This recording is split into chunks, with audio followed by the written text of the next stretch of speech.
Israeli military has released a 7-paragraph statement on why it says that a convoy of aid workers in Gaza was hit by airstrikes on Monday, killing 7 people.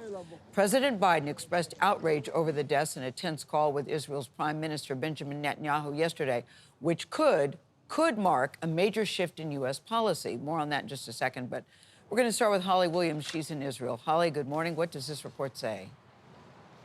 Good morning, Gayle. Israel's military has blamed its killing of the 7 World Central Kitchen aid workers on operational misjudgment and has expressed its, quote, deep sorrow.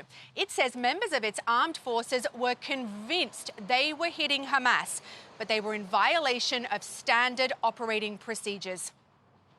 Israel's military says it wrongly believed that a militant was inside one of the World Central Kitchen vehicles. It says after striking that car, it identified people moving to the second car, which it also hit, and then the third, killing all 7 aid workers.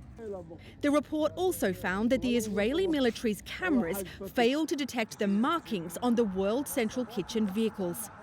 It confirms in large part the account of the attack given earlier this week by chef Jose Andres, World Central Kitchen's founder. They were targeted systematically, car by car. Israel also confirmed that World Central Kitchen was coordinating its movements in Gaza with the military. All I can say at the moment is to offer my apologies and say that we share in the grief.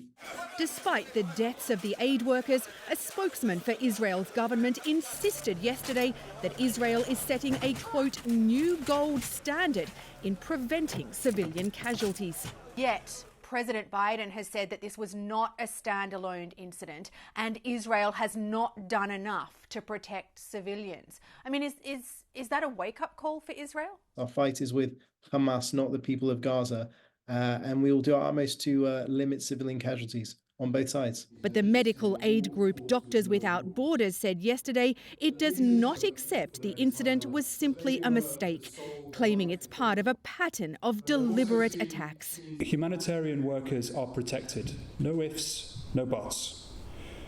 We do not accept the narrative of regrettable incidents.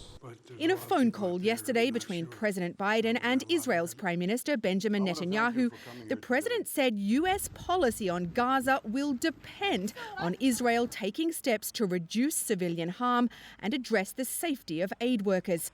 After that, Israel said it would increase aid deliveries to Gaza, including through Ashdod port and the Erez crossing, the main checkpoint in northern Gaza that Hamas attacked on October 7th, closed since the beginning of the war.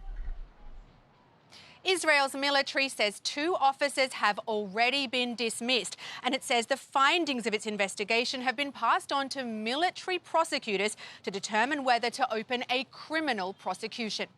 Gayle.